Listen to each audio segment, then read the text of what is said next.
Sahabat semua, kali ini saya akan mengupas tuntas kembali ngobrol santai bersama Mbak Nuria. Tetapi saya lupa pada video pertama belum sempat menyampaikan biografi beliau. Nah, alangkah lebih baiknya jika saya di video ini menyampaikan biografi Bu Nuria atau Mbak Nuria, biar para sahabat-sahabat semua tahu siapa sih sosok Mbak Nuria ini. Baik sahabat-sahabat semua, Mbak Nuria ini adalah salah satu pendiri dari Yayasan As-Sakinah Kafur. Yang kedua, di bidang usaha juga beliau sebagai founder dari rumah makan Dapur Laperpul yang berada di Jatiwangi, yaitu di Andir tepatnya. Maka sahabat-sahabat semua yang ketemu atau ketika jalan-jalan melihat ada rumah makan Dapur Laperpul, itulah rumah makan yang dimiliki oleh Mbak Nuria. Kemudian di PT Tiga Raksa beliau juga mendapatkan beberapa prestasi yang luar biasa, dan salah satu diantaranya beliau mendapatkan beasiswa untuk leader.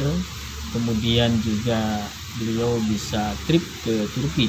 Nah, ini tentunya salah satu prestasi yang sangat luar biasa, karena dibilang beliau ini hanya beberapa tahun bergabung di Tiga Raksa yang fokus di online atau berjualan secara online.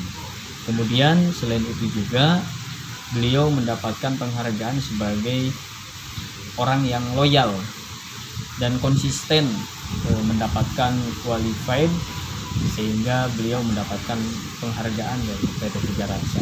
Itu sebagai gambaran awal sosok Mbak Nuria, yang mudah-mudahan ini menjadi inspirasi buat sahabat-sahabat semua di rumah.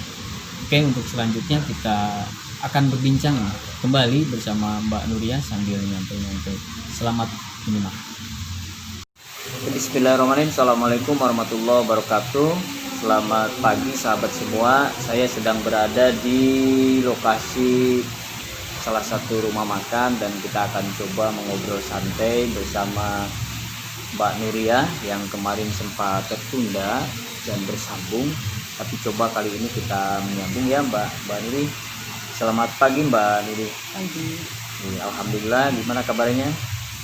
Baik, alhamdulillah. Saya senang sekali bertemu dengan Mbak Nuri kembali, dan salah satu sahabat inspiratif yang pagi ini insya Allah kita ngobrol-ngobrol santai saja, melanjutkan obrolan yang kemarin yang sudah dimasukkan ke YouTube, dan mungkin para sahabat semua sudah nonton, sudah melihat, dan bahkan sudah mensubscribe. Mensubscribe. Nah Mbak Nuri, hari ini kita ngobrol santai saja ya.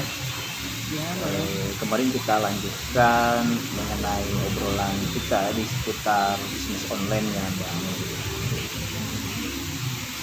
Kemarin sempat tertunda. Nah, bagaimana Mbak Nuri ini menjadi termotivasi untuk berbisnis online? Bisa jelaskan? Ya. Kemarin sudah belum jelaskan belum itu yang tentang karena itu biasanya kalau motivasi saya yang pertama kan kemarin sudah saya jelaskan juga yang di video yang kemarin itu, yang karena bakat itu Pak.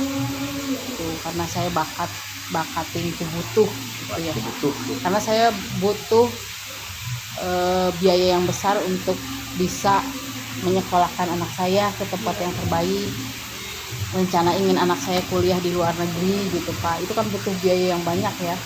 Udah gitu saya juga butuh biaya juga untuk bisa umroh keluarga.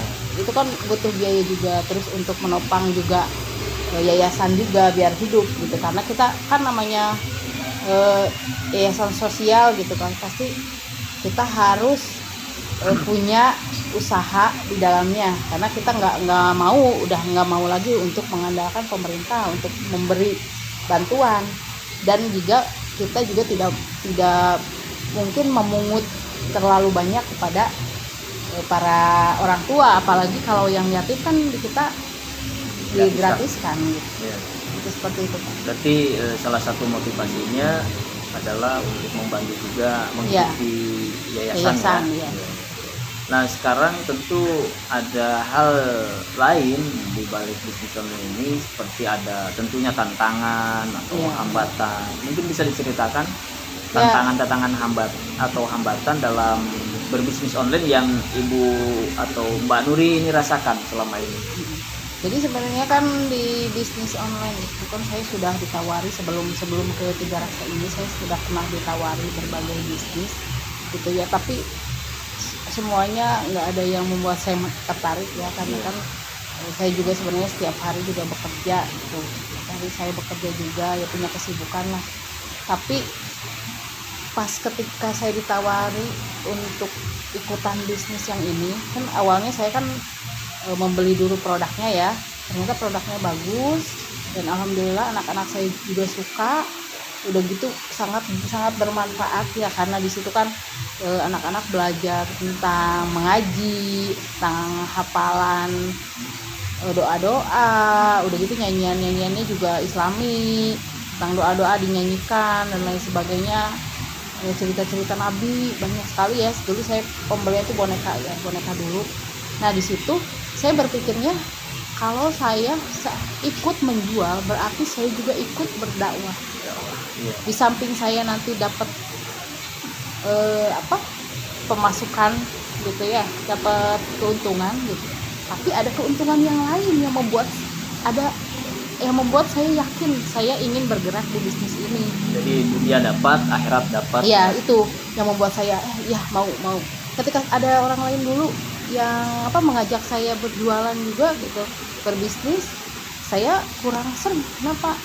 Saya suka berpikir ini tuh apa gitu yang akan saya dapatkan ketika menjual ini, apakah saya hanya akan mendapatkan uang saja gitu.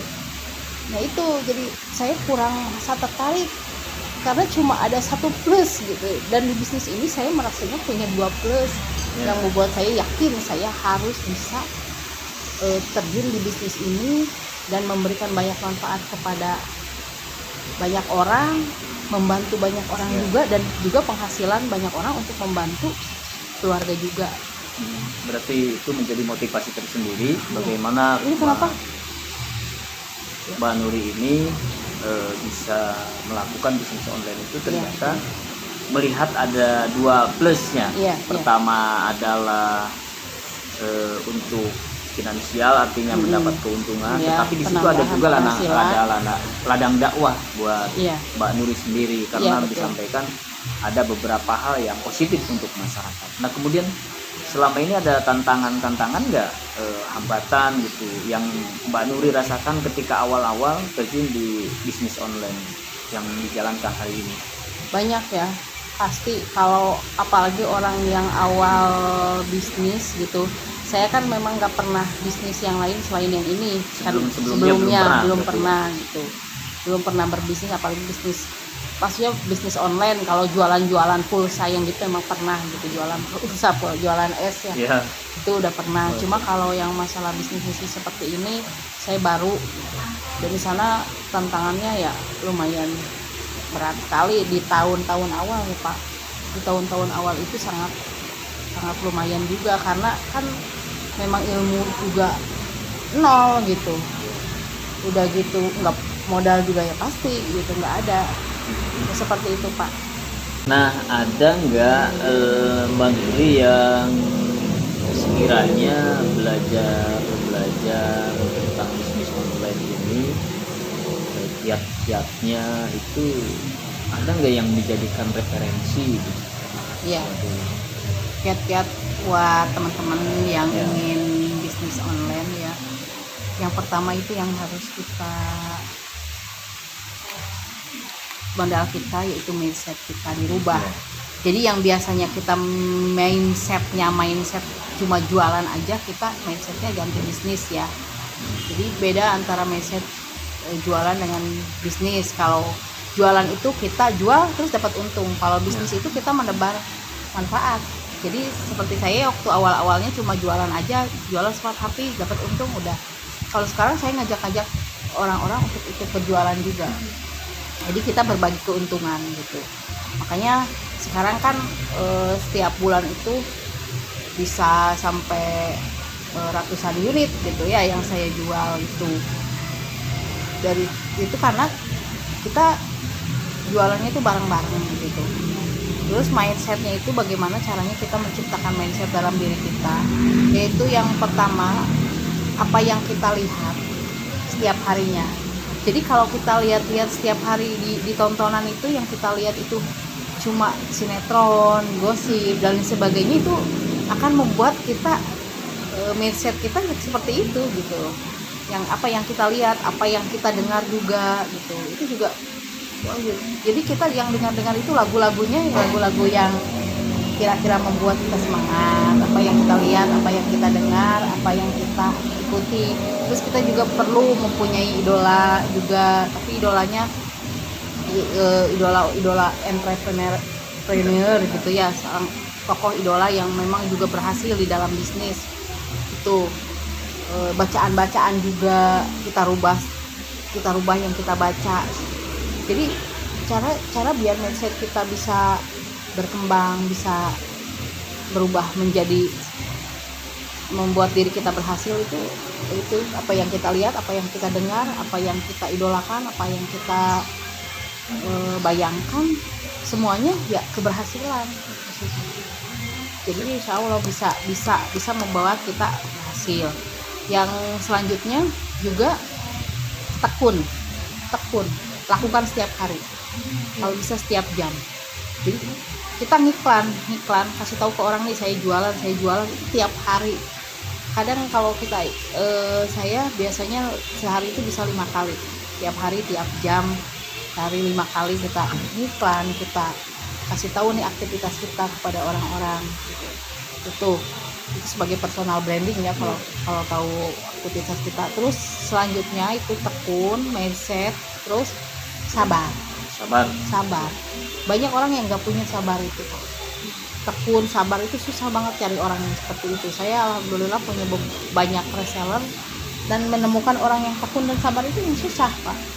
Awal-awal iya saya pengen ikutan jualan yuk gitu, tapi nggak mau tekun, nggak mau sabar gitu. Jadi dia akhir-akhirnya ternyata bisnis ini nggak enak, bisnis ini nggak menghasilkan ya karena nggak mau tekun, nggak mau sabar. Kebanyakan seperti itu, Pak. Dan memang hal itu yang kadang susah ya, yang ada pada diri kita itu memang keuletan, Iya, tekun, sabar, itu memang, fokus. sangat sulit, tetapi bukan berarti tidak bisa dilakukan. Semuanya bisa dilakukan, yang penting ada kemauan. Betul, Pak. Nah, oke, terima kasih banyak Mbak Nuri atas bincang santuinya. Tentu ini menjadi inspirasi buat para sahabat-sahabat semua, dan lain kali kita bisa ngobrol kembali ya tentang hal apapun.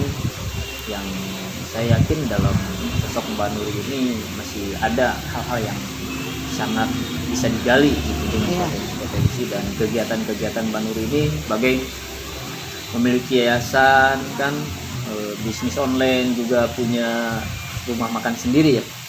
Rumah makan apa sih, Mbak?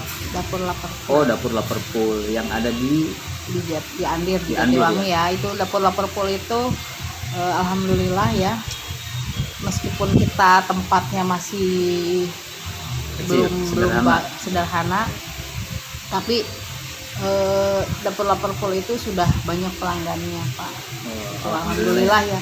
Kalau saya berpikirnya tidak harus hari ini kita kelihatan wah gitu, kita kelihatan ini gitu, tapi pelan-pelan ada kemajuan. Saya target setiap hari kita punya nambah satu pelanggan. Jadi gitu, karena kita kan basicnya harus tekun. Mungkin Dapur Laperpool juga terinspirasi dengan bisnis online yang Mbak Nuri jalan. Iya, alhamdulillah, karena kan memang saya yang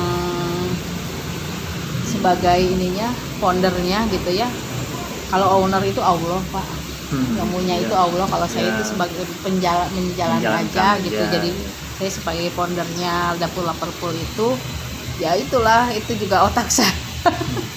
Hasil pemikiran saya. Ya itulah sebisa-bisa saya gitu.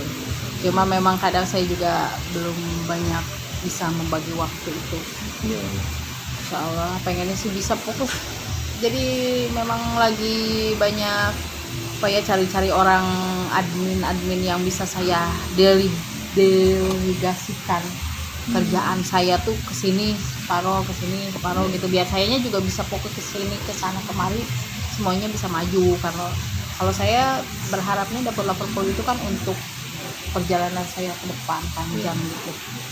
Kalau Wah, sungguh luar biasa sekali sahabat-sahabat semua. Sangat senang sekali berbicara dengan Mbak Nuri ini tentang bisnis ya, seputar bisnis, terutama bisnis online. Dan ini adalah berbicara tentang pengalaman beliau mengelola bisnis online-nya, dan ternyata beliau juga memiliki satu yayasan, yaitu Yayasan As-Sakinah Kafur, juga satu rumah makan dapur Liverpool ya, dapur Liverpool Jatiwangi yang ada di Andir. Nah, untuk para netizen, para sahabat semua yang akan makan atau seneng kuliner, silahkan mampir di dapur Liverpool Jatiwangi. Dan bisa ini juga ya, pesan antar ya, apa sih istilahnya, delivery. Ada kata-kata terakhir mungkin yang Mbak Nuri sampaikan? ya teman-teman, terima kasih. Mungkin teman-teman juga mohon maaf ya, tadi kan Bapak belum membicarakan tentang profil saya ya, barangkali kenapa mungkin Bapak kan mau wawancari saya, disebut saya itu berhasil, apa sih keberhasilan saya kan belum Bapak. Oke, betul. Bapak katakan juga gitu. Yang gak enak juga sebenarnya ya, cuma kan barangkali teman-teman ketahui juga gitu, kenapa harus ada percontohan saya. Ya udah, terima kasih ya, nanti akan dijelaskan sama Pak Amir di awal. Assalamualaikum. Oke, terima kasih sahabat semua. Alhamdulillah pagi hari ini kita sudah selesai berbincang dengan sosok satu ini yang tentu banyak inspirasi yang akan kita dapatkan selama berbincang. Dan mohon maaf pada sahabat-sahabat semua apabila ada perkataan hal-hal yang membuat ada kata-kata yang kurang berkenan atau ada hal-hal yang kurang berkenan bagi para sahabat semua, sekali lagi mohon maaf. Itu tentunya kekeliruan dan kesalahan dari saya begitu. Mudah-mudahan sahabat-sahabat semua selalu ada dalam ridho dan lindungan Allah Subhanahu wa taala, dan kita selalu diberikan kesehatan. Jangan lupa tonton terus channel Sakinah Kaf dan subscribe